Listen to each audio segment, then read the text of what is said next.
registered social worker. This is episode 3, called Missing Without a Map, Living with Ambiguous and Anticipatory Grief. I'll start by stating the obvious. Ambiguous grief is weird. Like really weird. Let's just put that out there. It's unpredictable, illogical, and occasionally downright rude. Having to mourn a living or absentee thing is messy and confusing. There is a quote I love about ambiguous grief that goes, "Ambiguous grief is grief without a body, without a defined ending." In Canada, it's especially under-recognized among caregivers, Indigenous communities facing intergenerational loss, and immigrants navigating separation. We need better language and support systems for these experiences. Dr. Pauline Boss, author of Ambiguous Loss, referenced globally, including in Canadian trauma work. Anticipatory grief is understanding and navigating the journey that explores the complex emotions we experience when grieving a loss before it happens. Whether facing the decline of a loved one, a life-altering diagnosis, or the inevitable changes that come with time, this episode delves into the ways we process impending loss. Through heartfelt insights and practical guidance, we'll navigate the roller coaster of emotions, finding meaning, support, and resilience along the way.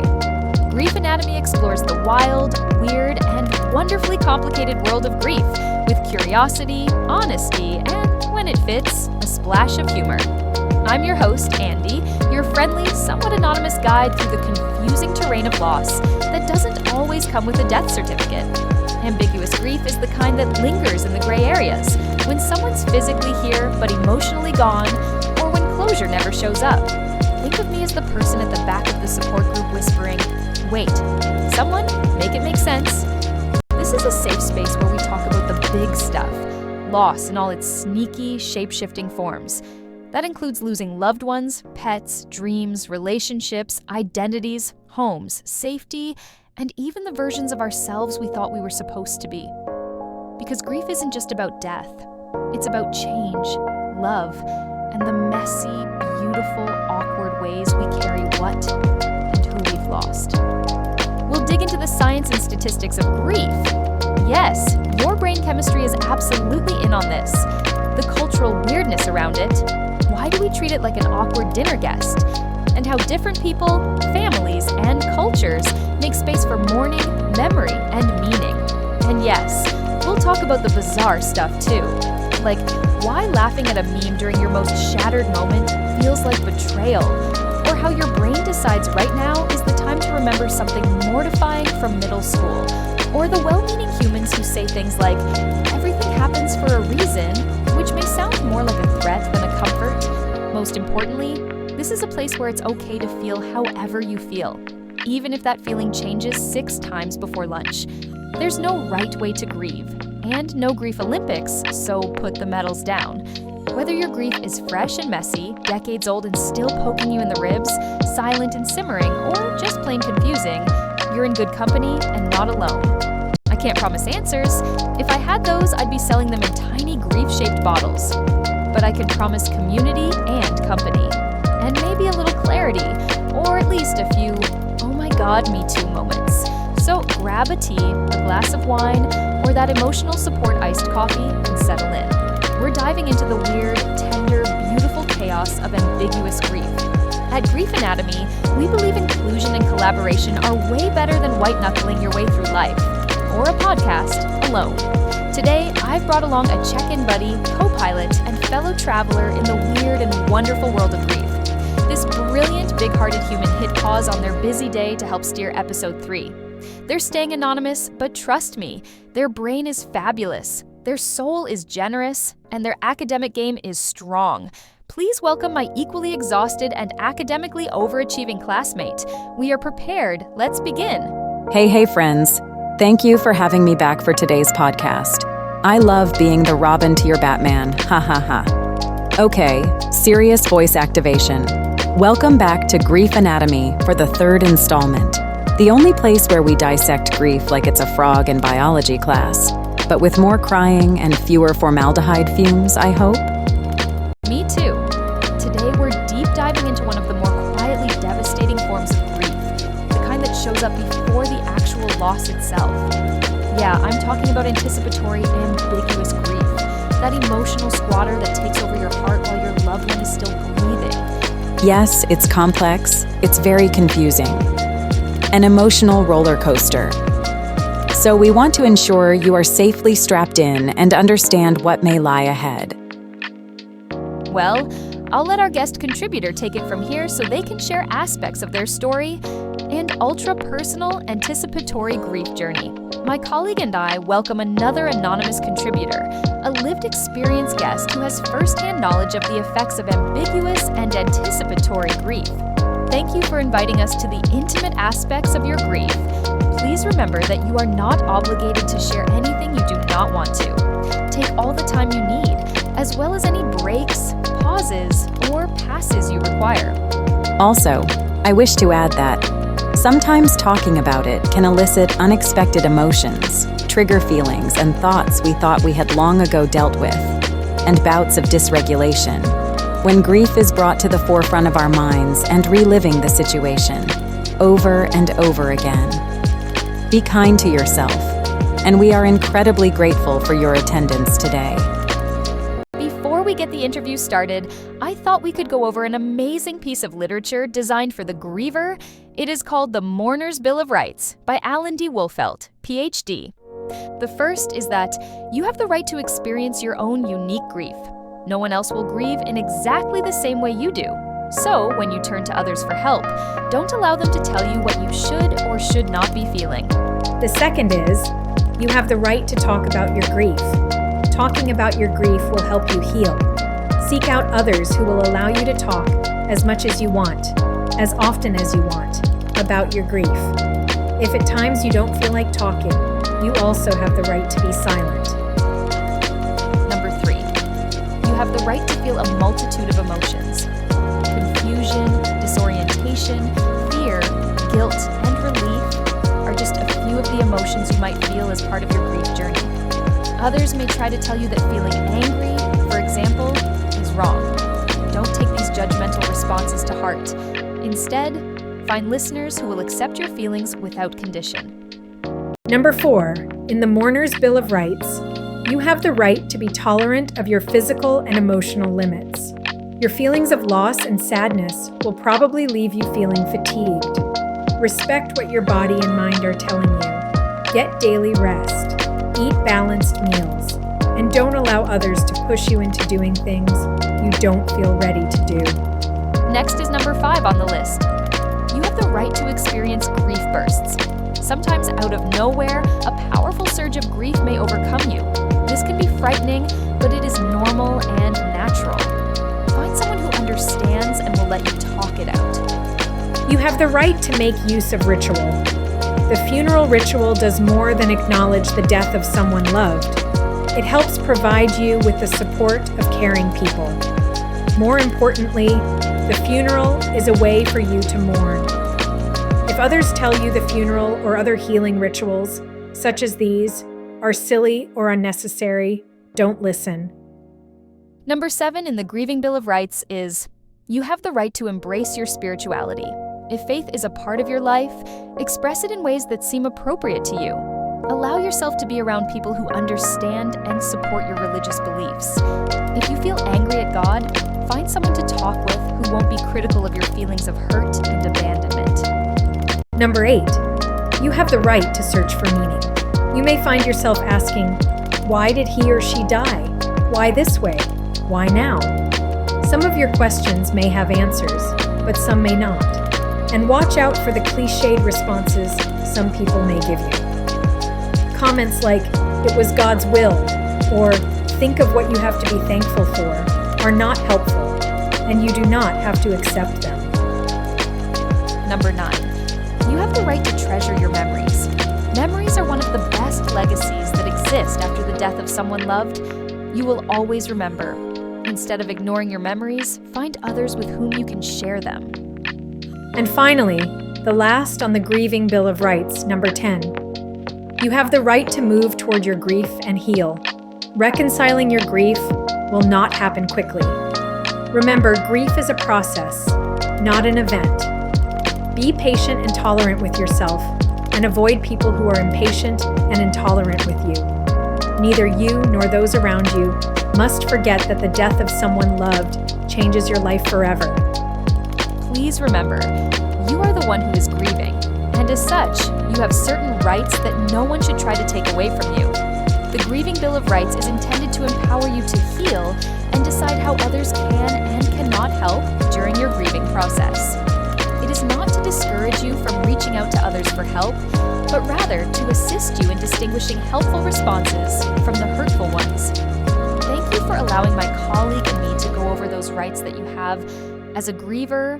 Take it or leave it, whatever suits you at any given time. So, moving towards the interview with today's contributor. Officially, hi, and welcome to the podcast. My colleague and I are so grateful you're here to share. Can you share whatever you feel comfortable sharing with our listeners today about the grief you're currently navigating? Yeah, thanks for having me. I am happy you reached out. My dad passed away after a long and brutal battle with cancer.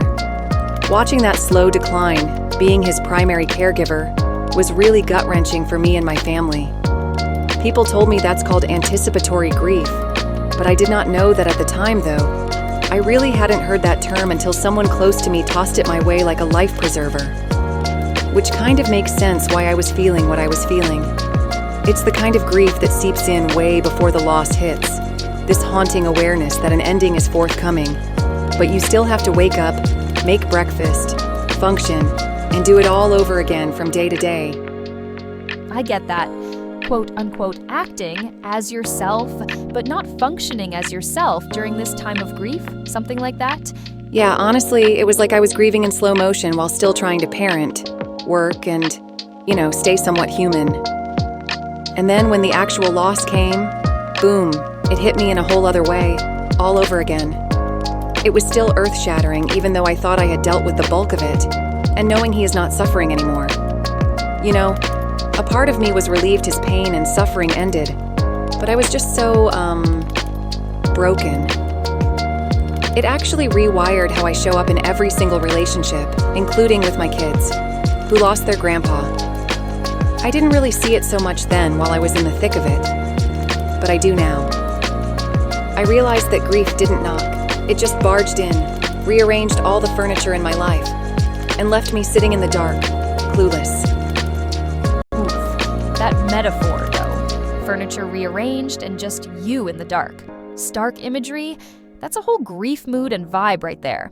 But let's rewind a little bit, if that's okay. Grieving before someone passes, that's such a surreal thing. Kind of like two phases in this grief. Can you walk us through what that anticipatory grief felt like for you, so before your dad passed? It was strange. Like living under a cloud that wouldn't rain but wouldn't go away either. There was this looming inevitability, like a storm on the horizon, but it never hit when you thought it would. I had planned for the inevitability of his passing, or so I thought, thinking it was part of checked baggage already, but turns out I was completely wrong. I think because I was around him the most before he passed, as his caregiver. I bathed him, dressed him, fed him, etc. And it also felt like our roles were reversed, childcare giving the parent. It didn't seem right. I guess that changed us a bit too, our relationship, but I had not realized because I was also tending to my own children. I remember wishing for the process of caring for Dad to just be over, and then hating myself for that thought after he passed. It was really confusing. One foot in hope, one foot in utter dread. It was like emotional whiplash. Also, my dad was dying in real time. I could see it. But my heart, it was still clinging to what was left, refusing to accept the future. Every day felt the same. Wake up, take care of him, try not to fall apart, be there for the kids. Like an undesired grief, Groundhog Day. He was still physically present, barely but mentally, and emotionally. Things were fading, and my memories of being the child and him as the parent were vanishing, replaced with a grieving mindset. I could feel our relationship slipping through my fingers, and I couldn't hold on or let go. I couldn't save him or myself, or my children. That type of tug of war was torturous. That is a great description, and yeah, I'll have to agree with you on that. Grief's a jerk like that. It seems like it shows up wearing a name tag that says, "Hi, I'm emotional contradiction. How can I de-stress you today?" For our listeners, do you think that feeling that grief in advance helped you prepare for the actual loss when it occurred? Or was it still a massive sucker punch? Honestly, oof, both, really. Like I said earlier, I thought I was ready, like, I got this, I've done the emotional prep work, check the box. But when he passed, I crumbled, in a heap. It didn't matter how many times I mentally rehearsed the moment. The real thing cracked me open in ways I didn't expect. Still, I have to say that anticipatory grief did let me start processing a tiny bit earlier. It did give me time to say the things I needed to say, to tell him I loved him, to ask what he wanted us to remember, to do, etc. So there was a lot of meaning in that, in those moments. But nothing, and I mean nothing, prepared me for the reality of waking up in a world he wasn't in. Oomph, that part. It stings, no? I think that some people think grief starts at the funeral. Nah, I don't agree. Like you said, sometimes the grief has been living rent-free in your chest for months already, and you can't ignore it. What emotions surprised you the most in this process? Guilt. Hands down. I'd say that guilt was the most shocking. I felt guilty for grieving before he was gone because he was still around. Like I was stealing or borrowing too much from the present, betraying the time we still had together. But it wasn't really quality time, and I was also exhausted the majority of the time. I was a recent single mom, a full-time caregiver, and a human hot mess. There were days I just wanted it to be over. Not because I didn't love him or care, but because the suffering was unbearable for everyone around, mostly for him. And I hated myself for thinking that. Guilty feelings for jumping the gun. After a while, anger showed up too. At the universe, at the cancer, at how unfair everything was. And then, weirdly, gratitude. For the time we did have. For being able to say goodbye with intention. For the lessons that grief, in its twisted generosity, gives us. Weird, right? It's wild, isn't it? Surreal, even. It feels like grief comes with this emotional bingo card. Guilt, anger, sorrow, gratitude, and surprises. You never know what's going to get stamped next. How did you, if at all, try to balance hope with sorrow during that time? I feel like balance is a generous word. It felt more like emotional juggling with knives. I really did try, though. I had open conversations with my dad and my kids. I reframed hope, not in terms of cures or miracles, but in finding peace, in making memories that would last, in easing suffering where I could. I wanted to be a pillar of hope for him while he was suffering. I also wanted to show my kids what it is like to openly grieve, love, and apply some coping strategies, although I can't say I did that well enough to leave an impression. My thought was that if they see grief now, in quote-unquote acceptable terms, they may choose to face it in the later years instead of hiding from it, like I initially wanted to. Some days I cried, but always with an open dialogue and using palatable terms for the kids to digest. Some days I let them see me absolutely fall apart in the kitchen over a burnt meal, because I'm human. However, at work, I pretended life wasn't crumbling away so much, which I think may have set me back a bit. I just tried to be there, fully, for whatever emotion showed up at whatever time. Because if I didn't give them space, they'd leak out in other weird ways later. I have had a case of the leaky emotions more times than I can count. I affectionately call it grief side hustle. What advice do you think you would give to someone going through anticipatory grief right now? I know this is an unpopular opinion. I'm going to say it anyway. My advice, take it or leave it, is feel it all. Don't try to categorize it, fix it, shrink it, or clean it up for anyone else's comfort. Cry, scream, be still, laugh if you can. Let yourself be totally messy. And respectfully tell the person what you need to tell them, if you can, while they are still alive. Even if you think they can't hear you. There's no perfect way to do this, and there's no award for suffering silently. It only harms to bearer, with unacknowledged grief and conflict, internal and external. Also, caregivers, please, take care of yourselves. This job is so messy, relentless, unforgiving at times.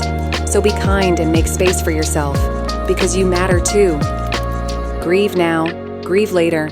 Just don't bury it so deep it comes back louder and angrier. Okay, I feel like that comment needs a slow clap introduction that turns promptly into a standing ovation, with some tears, of course. Nothing like lived experiences, but also, I got a lot of goosebumps. That was well said. Thank you for that statement. If we can, let's shift a bit. Can you talk about how your surrounding relationships were impacted by anticipatory grief? Definitely. I have a younger brother, but he lives really far away. After our mom died in a car accident many years ago, it was just us and Dad. When Dad got sick, I became his everything. I was already doing the emotional labor of being his daughter, but also his nurse, cook, housekeeper, chauffeur, you name it. The emotional load was crushing. My brother couldn't or wouldn't help when Dad was sick, or come to think of it before then too, and I think that caused a bit of resentment between him and me, then between my dad and me. They were closer growing up than I was with my dad. My mom and I were the closest ones, while my dad and my brother came in a close second. When my mom passed, the group rewired, and my dad and brother permanently separated. My brother would not even come to special events, like Christmas, etc. A lot of unsaid things between them that never got resolved. As much as I included my brother, he was very passive and non-committal. Subsequently, my relationship with my partner didn't survive that pressure cooker I found myself in. And the line between being Dad's daughter and being his caregiver got so blurry. It felt like I was filling the role my mom left behind, as his partner, not daughter. The codependency? It's real. And once he passed, I had no idea who I was without all those roles and codependency. Wow, that is a lot to unpack. Thank you for sharing. It sounds like you carried multiple generations worth of emotional labor on your back. That sounds really difficult. Exactly. I was the last link in the family, I think, and I felt like I had to keep that thread alive, the role of caregiver and family connector.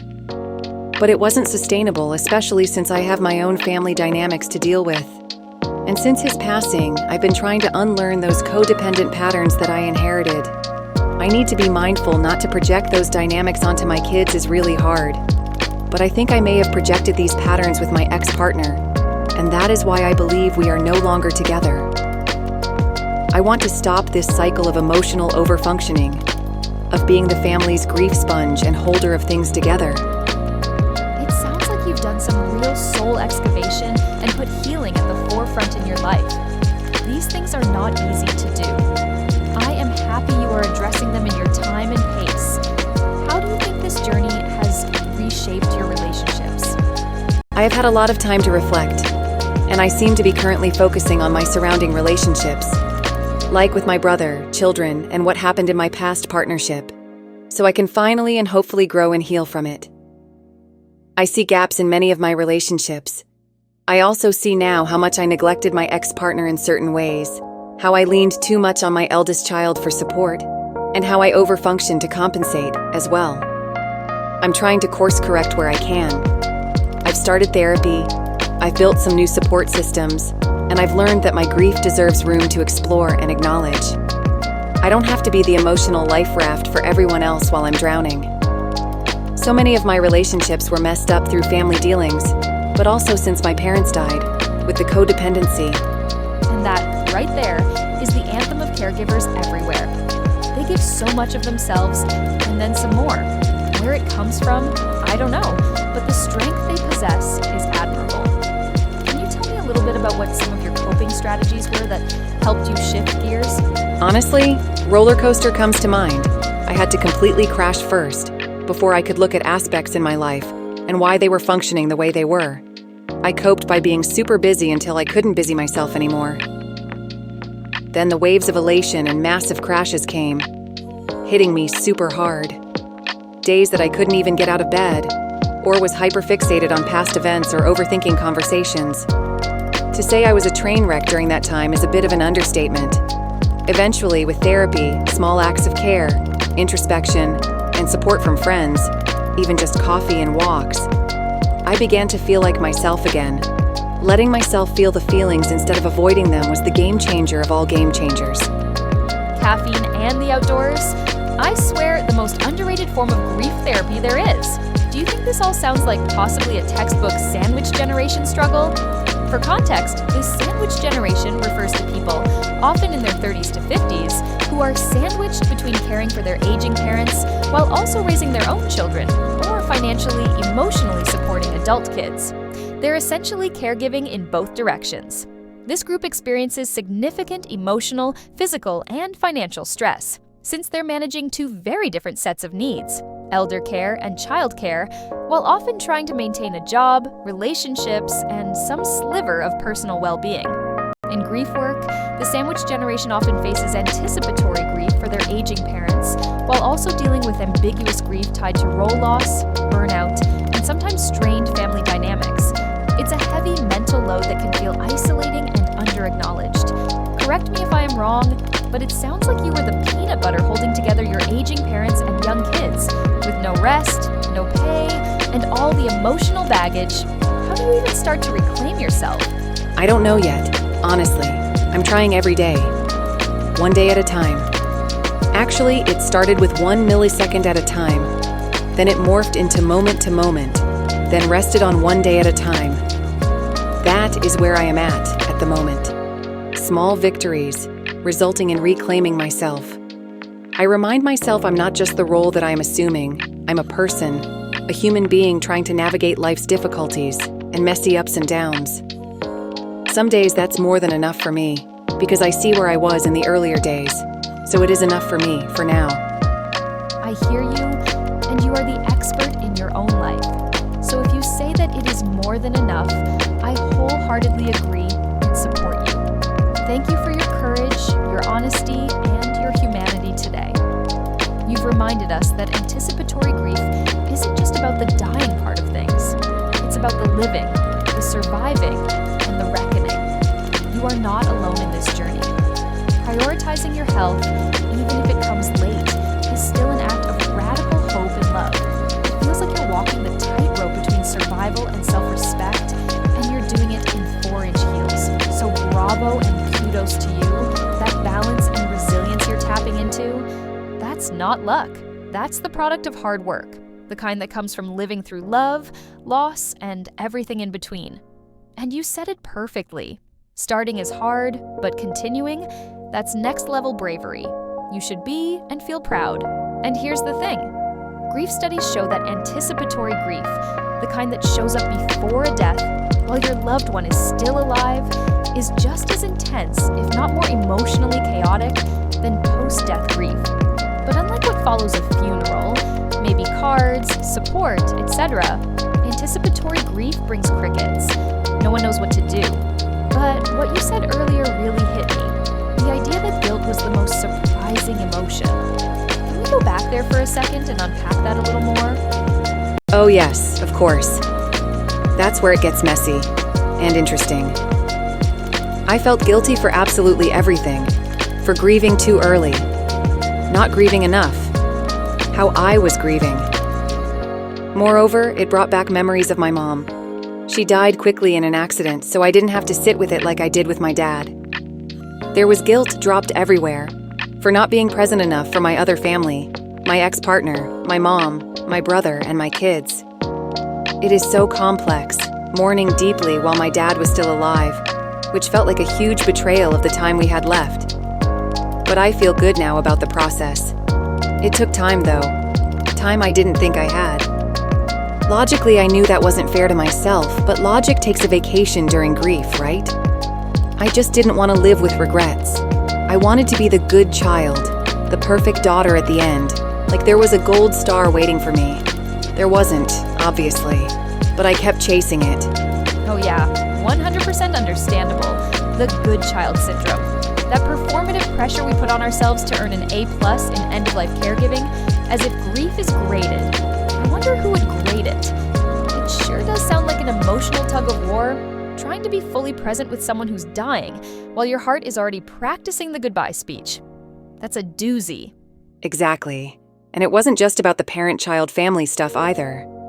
I really struggled growing up. I think my brother did too. Because of all that, my relationship with my ex-partner took a hit. It was very evident when things started to go downhill, after my dad moved in and I prioritized him, and I was already completely taxed. I saw us at odds, but I didn't think it would derail us and break us apart. I should have known. I have guilt about that too. After my dad passed, my relationship went south. I went online and read this study that said like 80% of caregiving relationships report significant strain. Honestly, that number felt pretty low to me. It makes sense to me now, though. We were already teetering and wobbling a bit, but I truly thought caregiving would bring us together, closer. It did the opposite, actually. I needed support and didn't get it. He needed support and didn't get it. Together we needed support, which added another level and kind of grief into the mix. The loss of partnership, of emotional safety. So, what you were seeing was multi-layered grief. You weren't just losing your dad, you lost a relationship with many individuals and the loss of the course of your life. It sounds like you were grieving your relationship, your sense of identity, and your emotional ecosystem. That's like grief times 3. Yes, exactly. So I had to reframe just to stay afloat. I stopped hoping for a cure and started hoping for meaning in all of our lives. I kept thinking, whatever is meant for me will not pass me by. I really needed that for peaceful transitions in my life. To show up for myself in the way I wished others had holds great meaning. It isn't too late. Turns out, codependency, expecting other people to rescue you emotionally, is not the best long-term coping strategy. Ha ha ha ha. I laugh or I cry. I had to learn that the hard way on all fronts. Oof. Same. Honestly. Same. Codependency really makes grief feel like a team sport when it's actually solo hiking through a dark forest. Oh my God, that reframe you mentioned, though, that's a powerful pivot. Holding both grief and gratitude at once is like emotional CrossFit.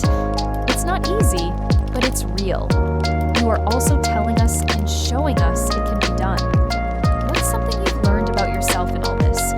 I knew that grief was not linear, and healing isn't about packing up and moving on. I knew this because I had 2 different experiences when each parent died. It is conflicting, and after my mom passed, it was rough, but completely different. I had more what-ifs with my mom, and more, if only I had the chance to tell her how I felt. I rolled my guilt grief over and poured it into my dad. I revisited pain. I held on to it for dear life, like it was a lifeline. Sometimes I cradle and nurture it. And if you're like me, sometimes you will curse at it. But I've learned that when I revisit those moments with compassion instead of judgment, I start to see how much I was trying. Even if I didn't show up the way I hoped I would. I was still there, trying, showing up, continually. I used to get stuck in those woulda, coulda, shoulda loops. But now I pause and ask, did I do the best I could with what I had? And if the answer is yes, or even mostly yes, I give myself grace. A lot of grace, because I tend to lean heavily on the negatives. That's huge. Giving yourself the grace you so freely offer to everyone else. And that part about learning to live with loss in a way that honors both love and pain, that's sacred stuff. Now seems like a great time to sprinkle in some statistics. Did you know that dementia and caregiving, the ambiguous loss and grief we've been talking about in today's episode, over 500,000 Canadians live with dementia, with caregivers providing 26 plus hours per week on average, cited by the Alzheimer's Society of Canada, 2023. Also, nearly 60% of caregivers report emotional distress, commonly tied to ambiguous grief, as their loved one is physically present but psychologically absent, as you were saying, contributing to the situation with your dad. Additionally, estrangement and family breakdown happened at a rate of 38%. A 2022 Angus Reid report found 38% of Canadians are estranged from at least one family member. Also, Canadian family therapists report ambiguous grief as a major emotional impact of estrangement, often compounded by stigma and lack of social support. The stats grow into the immigration and cultural displacement category, with 1 in 4 people in Canada being an immigrant. Statistics Canada 2021. Further to that, settlement workers and psychologists report high rates of grief tied to cultural loss, separation from family, and lack of closure. Big statistics. You mentioned healing earlier. Can I ask what healing after the ambiguous loss means to you now, and how that meaning has evolved since your dad passed? At first, healing meant getting back to normal as fast as possible, like that is done, so moving on to phase 2. It did not pan out like that, though, as much as I wanted it to. After a while, I had to face it head-on because apparently it wasn't going anywhere. I did hyper-focus on my kids, almost caretaking for them, beyond the usual. I was so exhausted, and my kids were no happier. I knew then that the healing needed to come from, or at least start to come from me first. That is where the biggest shift happened. I will say, the kids were great when I started caring for myself too. Who knew? I realized that was what I really wanted and needed. Taking care of myself was that version of normal. I never knew I needed either. I thought I had to cling to control of all of my outcomes in life, like how I dealt with my dad when he was sick. I realized, too, that I was wearing a mask with ambiguous grief, and I had to learn to act in a manner without wearing it to be the normal that I truly wanted. Now, healing means integration. It's about creating a new normal where sorrow and joy coexist.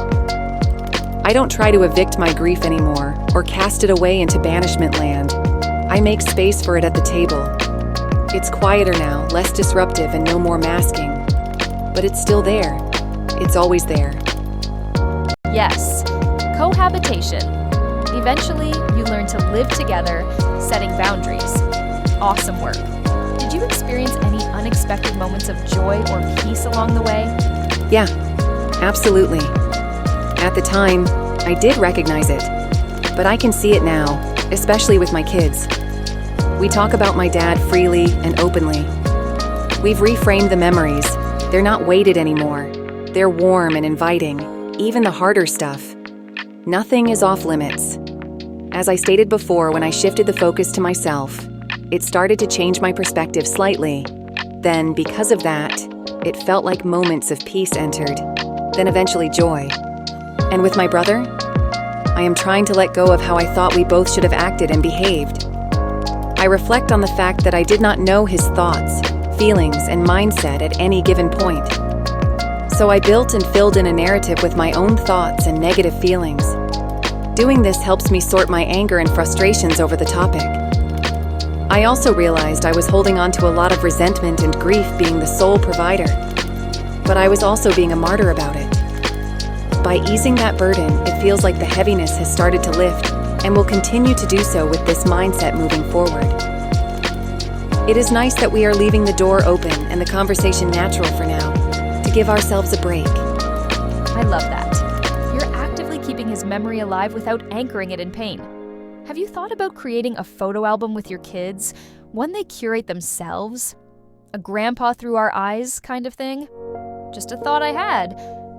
Oh, wow. No. But I really like that idea. That's beautiful. I'm going to look into it. At any moment, we can get triggered right back into a memory we didn't ask for. How are you planning to cope with those unexpected emotional landmines? Honestly, I think just by continuing to acknowledge them. I used to shove them down, trying to stay composed. But that didn't serve me very well. Now I see triggers as reminders of love, not just loss. When those waves hit, I'll remind myself, I did the best I could. I didn't always get it right, but I showed up. And that truly matters. I'm learning to let the memory bloom without letting the guilt take over. That's such an empowered response. Thank you for sharing that. I wanted to share something with you that reminded me about love, loss, grief, and sadness. Andrew Garfield gave a heartfelt and widely shared quote about love and grief during a 2021 interview with Stephen Colbert, where he spoke about the recent death of his mother, Lynn. The quote resonated with many people for its honesty and emotional depth, which read, "This is all the unexpressed love, the grief that will remain with us until we pass, because we never get enough time with each other, no matter if someone lives until 60, 15, or or 99. So I hope this grief stays with me because it's all the unexpressed love that I didn't get to tell her. And I told her every day. She was the best of us. I believe that this quote captures Garfield's view of grief as a continuation of love, a powerful, moving sentiment that reframes loss in a deeply compassionate way. Would you agree? Yes, 100% agree with that. Okay, last question before we close out this incredible conversation. When did you start to feel like you were turning a corner? It wasn't a moment. It was kind of like a series of whispers in my head. Then tiny microscopic shifts that I wasn't even aware of. Small moments where talking about him in a positive tone, or light, had me not so confused and angry. Sort of neutral, but that allowed me to realize that what I went through with my dad was all bad. But my memories brought me there every time, like a loop, until I could see specks of something different. It was then that I realized I'd turned a corner when love started speaking louder than the pain and negative thoughts from the experience. And grief became less of a following shadow and more of a companion. Oh, I got goosebumps. Just thank you for your honesty, your candidness, and for sharing your heartbreak with us today. This conversation was a masterclass in the messy, beautiful business of grieving while still trying to live. To our listeners, if you're somewhere in that anticipatory grief or the after-loss fog, just know this: grief doesn't end, but neither does love. You don't have to choose between them. You're allowed to hold both. Okay, let's all take a collective deep breath, since that was heavy, but a great conversation. Thank you again for joining us, dear contributor, and we value your journey and your recovery efforts. We just want to outline and provide specific examples of what ambiguous grief and anticipatory grief are to aid in identifying which may apply, to clear up any confusion as we head deeper into the podcast. Yes, great idea, Andy. Ambiguous grief. This grief happens when there's a loss that's unclear, undefined, or lacks closure. The person or thing you're grieving is still alive or present, but not in the way they once were. There's no clean start or end point. It's often not socially recognized or validated. Some overt examples are a loved one with dementia or brain injury. Someone is struggling with addiction or mental illness. Estranged relationships, immigration or displacement, loss of identity, culture, or a version of yourself. It's confusing and emotionally exhausting because you're stuck between presence and absence, love and loss. Whereas anticipatory grief runs parallel, but varies slightly. This is grief you feel before a loss actually happens. You know something is coming, often a death, major decline, or major life shift, and you're already starting to mourn it. It allows some emotional preparation, but also brings guilt, anxiety, or emotional fatigue. Some primary examples are watching a terminally ill loved one slowly decline, preparing for the end of a relationship or job, knowing a child is leaving home or a big life transition is coming. Let me put it to you this way. It's like previewing the heartbreak and grieving the moments you're about to lose. In our interview, we experienced an overlap of ambiguous and anticipatory grief. Yes, they can definitely overlap. Like we saw in caregiving, you might feel anticipatory grief as you watch your parent decline in health. At the same time, you're experiencing ambiguous grief because they're physically there, but psychologically gone. I hope that makes sense. Thank you for the clarification. On that note, I will now abruptly shift to our made-up scenario-based exercises so we can flex that big brain of yours to see what you may possibly do in a scenario like this. I welcome my colleague back to help disseminate the scenarios we made together about hypothetical people. I have 2 scenarios up for discussion regarding anticipatory grief, understanding and navigating the journey, with the help of my colleague outlining the first scenario. I will lead us in scenario 1, caring for a terminally ill loved one. Alex had always been close with their parent, a strong and resilient figure in their life. When their parent was diagnosed with a progressive neurodegenerative disease, Alex found themselves caught between being a caregiver and a grieving child. Each day, they witnessed subtle changes, their parents' fading memory, the loss of physical strength, and the increasing dependency on others for even the smallest tasks. Though their parent was still present, Alex mourned the loss of who they used to be. It seems they struggled with an emotional paradox, grieving a loss that hadn't fully happened yet while trying to cherish the moments they still had. At times, it sounds as though Alex felt numb, while on other days, they may have been overwhelmed by sorrow, frustration, and exhaustion. They wanted to hold on to hope, yet reality continued to challenge them. What would you do? Here are some soft suggested solutions we came up with. 1. Emotional check-ins. Alex scheduled time for self-reflection and support group meetings to process their emotions in a structured way. 2. Mindful presence. Instead of focusing on future loss, Alex practiced mindfulness, fully engaging in the present moment with their parent. 3. Shared memories. They created a scrapbook together, capturing stories, pictures, and messages to keep their parents' legacy alive. 4. Seeking support. Alex reached out to a counselor specializing in caregiver fatigue, ensuring they weren't carrying their grief alone. We also provided some potential helpful responses you could say to support the individual. 1. If you're experiencing anticipatory grief while caring for a loved one, I want you to know that it's okay to feel everything at once. You might feel deep love and sorrow at the same time, joy in their presence, and grief for what's changing. That emotional contradiction doesn't mean you're doing it wrong, it just means you're human. 2. It's easy to feel like you have to be strong all the time, but I want to remind you that strength isn't about pushing through without emotion. Strength is allowing yourself to feel. If today is a hard day, let it be hard. And if tomorrow holds a small moment of joy, let yourself have that too. 3.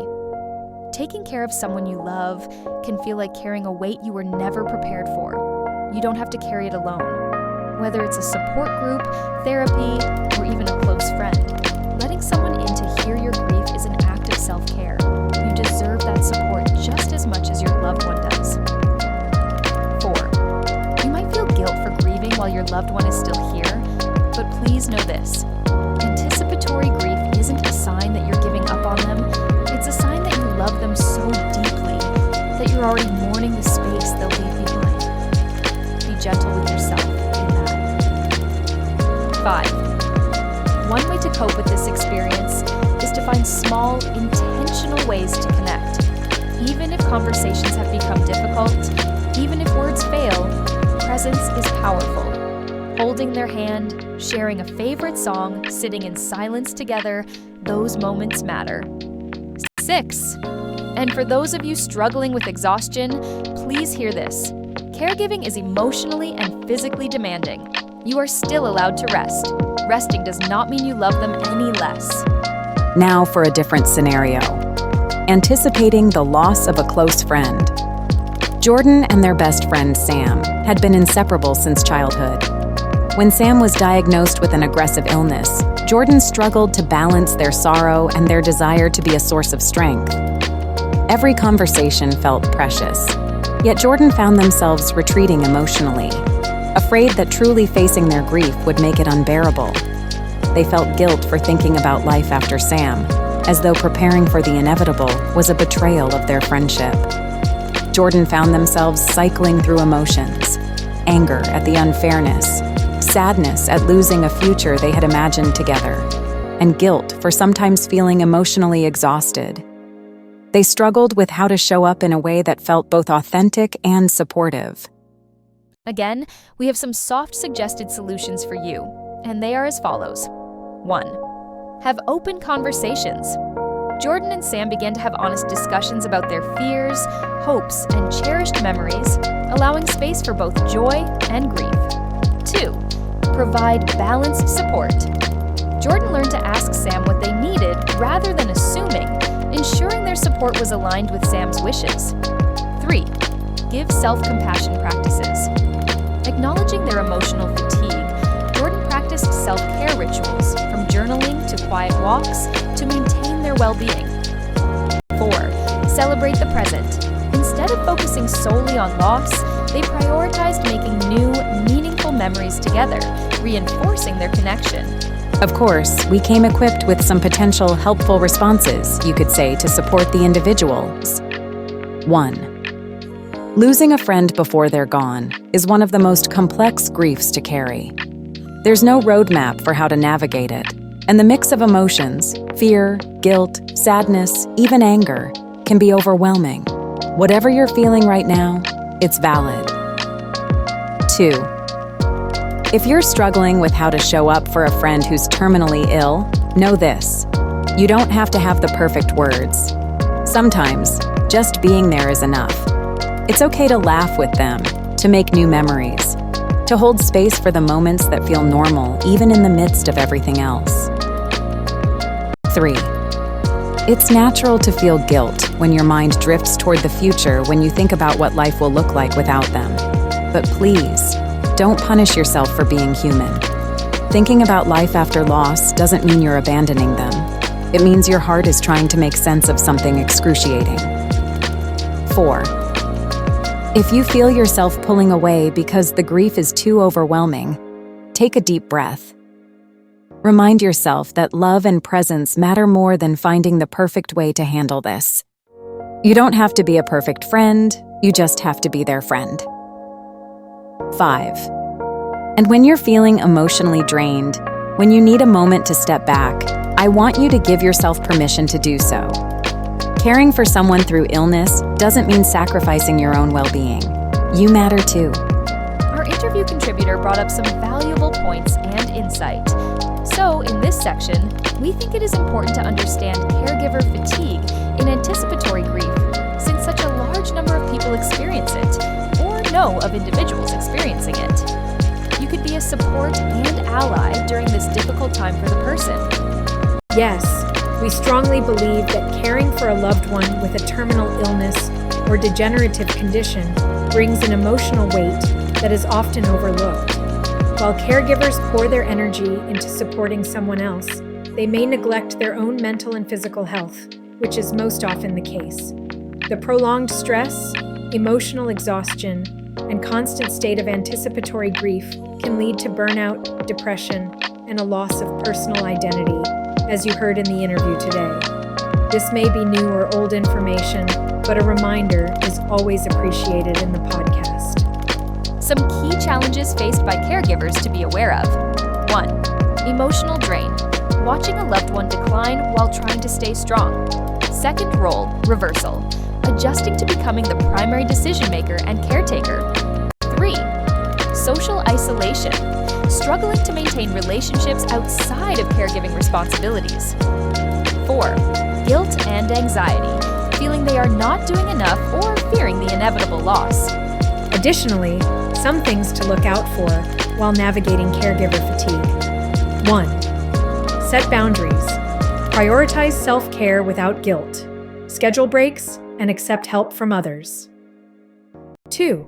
Find a support system. Join caregiver support groups or seek therapy to process emotions. 3. Respite care options. Explore short-term care services that allow caregivers time to rest. 4. Celebrate small moments. Shift focus to meaningful daily interactions rather than the impending loss. By addressing both the practical and emotional burdens of caregiving, individuals can find a more sustainable way to navigate anticipatory and ambiguous grief without completely losing themselves in the process. Yes, studies show that up to 47% of people experience anticipatory grief before an actual loss. Yet it's one of the least discussed forms of emotional pain. That is why today we're exploring this topic and discussing why and how it shapes our relationships with loved ones facing serious illness. Wow, I had no idea that stat was high. Yikes. That's such a striking statistic. In this scenario, we touched upon the powerful story of someone named Alex, who was also experiencing this exact phenomenon while caring for their parent with a neurodegenerative disease. But do you know what's fascinating about Alex's case? They were essentially living in two emotional worlds, being both a caregiver and a grieving child, just like our podcast contributor was stating. I had to look it up. But research shows that family caregivers are twice as likely to experience depression compared to the general population. Staggering. I guess that makes sense when looking at the details of both of their lived experiences. It really highlights why those numbers are so high and climbing. When Alex described watching these daily changes, memory loss, and physical decline while trying to maintain their role as a support system, it struck a chord, big time. Think about this. That could be any one of us soon, with aging parents and family members. Right. Equally, what makes anticipatory grief so uniquely challenging is that it is not easy to navigate, as the interviewer said. Studies from the National Institute of Mental Health show that this type of grief can be more intense than post-loss grief because of its uncertain nature and timing. It is difficult when you're trying to process loss while still maintaining hope. How do you think Alex from the scenario managed to cope with such intense emotions? Well, I think they may have developed what psychologists call a dual process approach, combining practical solutions with emotional support.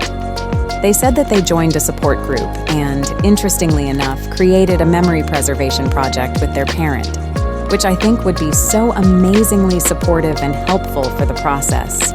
Yes, me too.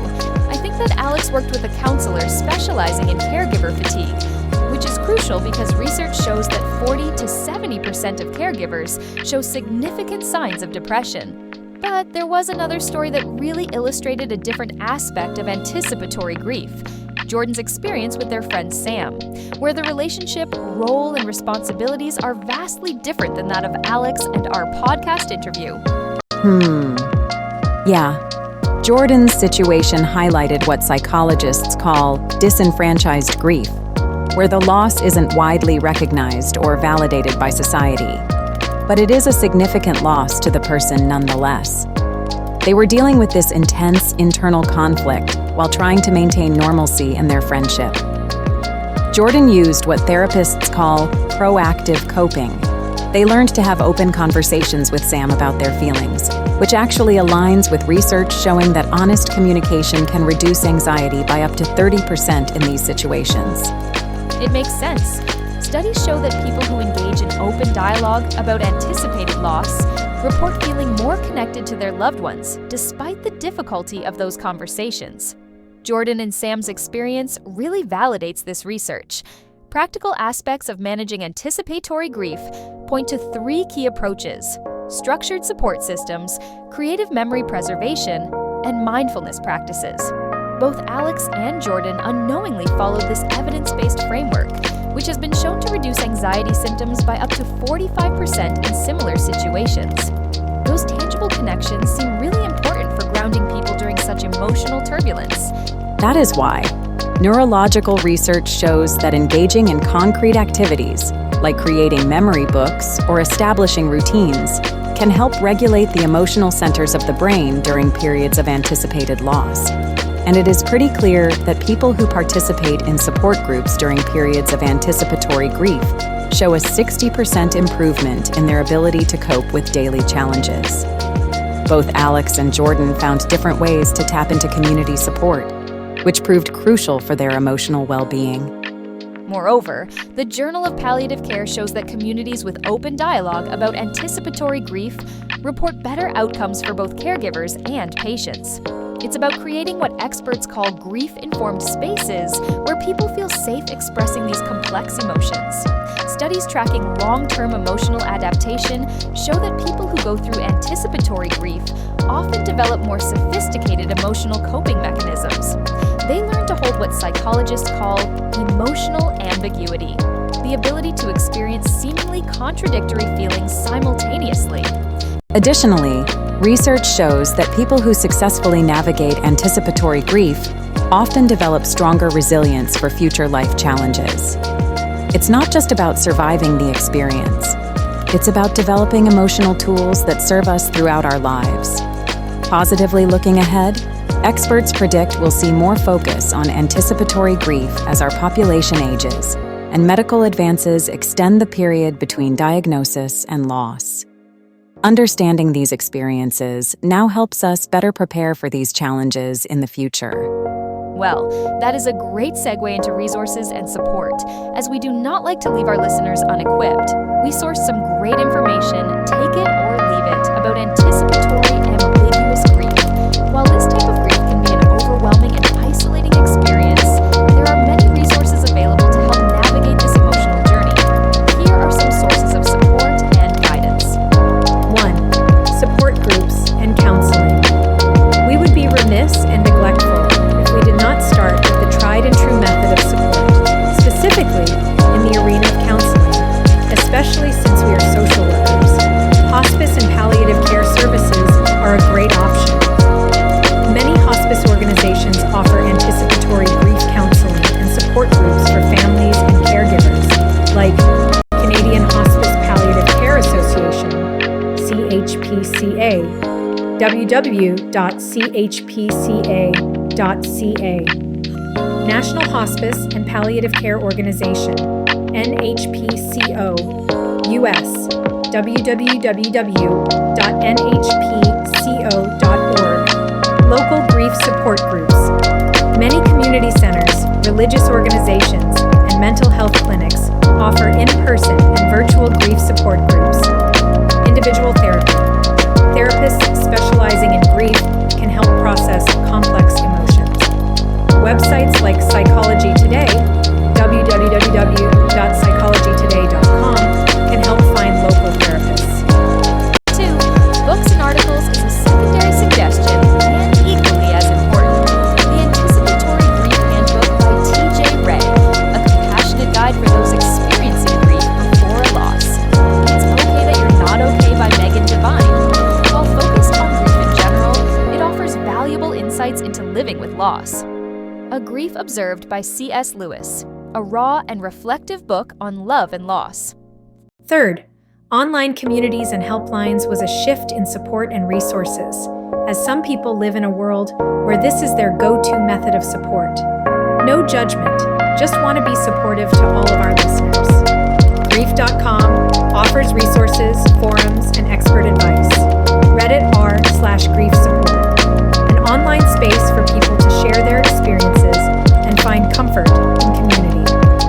Crisis text line. Text HOME to 741741. Free 24/7 emotional support for those struggling with grief. And lastly, but not limited to number 4, self-care and mindfulness practices. Journaling, writing about feelings, memories, and fears can be a powerful way to process grief. Meditation and breathing exercises. Apps like Calm and Headspace offer guided meditations for grief. Creative outlets, art, music, or movement can help express difficult emotions. Okay, so this is the part where we like to add affirmations and thought-provoking questions to think about after the segment has aired. First question: what do you wish more people understood about ambiguous and anticipatory grief? And how do we start creating space for it in our grief culture here in Canada? The second is a couple of questions to ask yourself. If the world could be as you wished it to be, waving your magic wand, what would you do for yourself and others that enables collective support services, programs, life stages, internal thought, etc., like amalgamating the past, present, or imagined versions of you and learning to let go? Equally, how do you emotionally prepare for something you know is coming, but can't control without losing yourself in the process? Honestly, I wouldn't even know how to answer that myself. Those are really good, deep, pensive questions. I will, however, give you a positive affirmation, a mantra to send you on your way. Here's a gentle, affirming mantra. I honor what is unclear.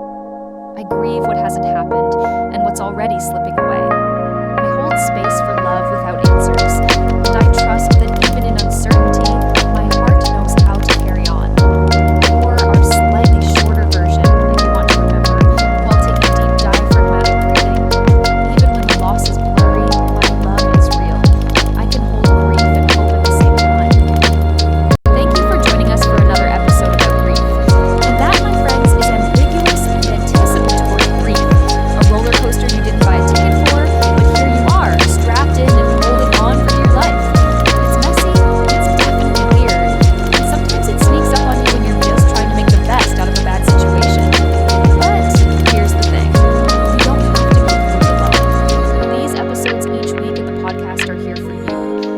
Definitely, so yeah.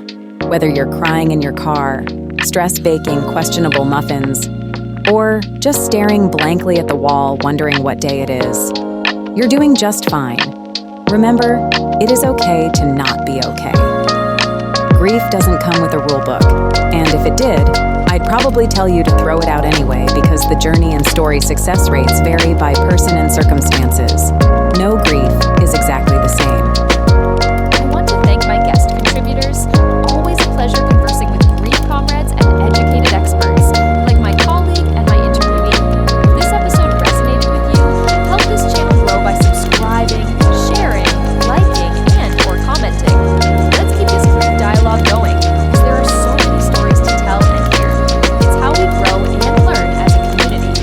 Yes, and look for Grief Anatomy's social media platforms: Instagram, Facebook, TikTok, LinkedIn, YouTube. Listen on YouTube at Grief Anatomy and Spotify so you never miss an episode. Also, if you found value here today, consider leaving a review or sharing this podcast with somebody who might need it. Until next time, be gentle with yourself and remember, every step forward, no matter how small, is progress. Until next time, be kind to yourself, drink some water, and remember, it's